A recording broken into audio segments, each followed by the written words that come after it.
Thank you all for being here today, and I want to thank Senator Corner and Senator Cruz for arranging our visit to the border. It was actually my fourth time being down there. I also visited as governor of the state of Nebraska.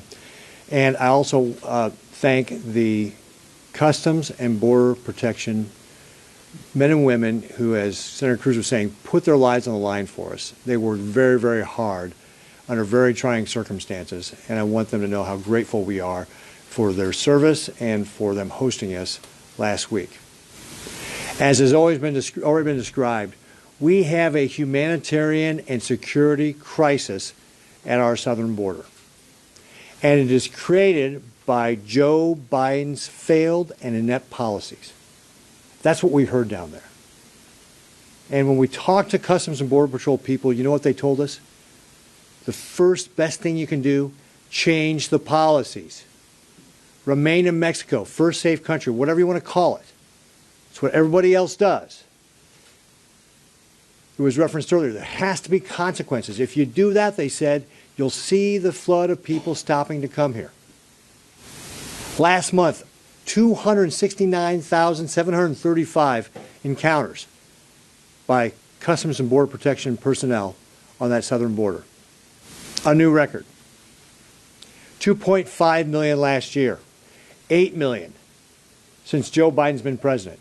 Put that in perspective.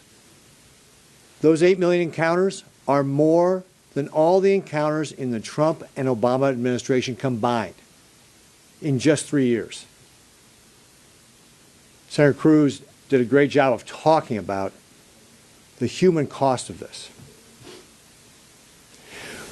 The Customs and Border Patrol people told us last year 854 people died crossing that river or once they got into the interior of our country.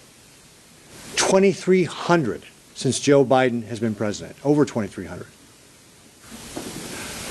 Joe Biden is responsible for those deaths.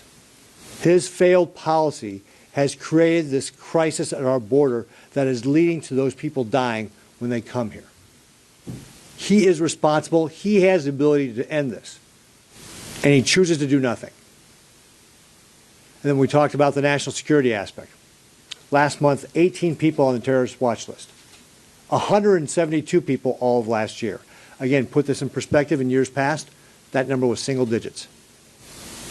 We are opening ourselves up for a terrorist attack.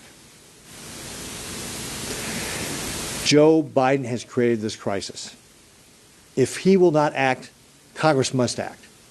That's why we've introduced a variety of different pieces of legislation to address the issues of the southern border. When I was appointed senator, I told the people of Nebraska, I will work to secure our southern border. I'm working to keep that promise. But the single biggest thing we can do right now, the president has the power to do, which is change the policy. Go back to remain in Mexico, and have consequences for coming here illegally, and you would end the waves of people coming here.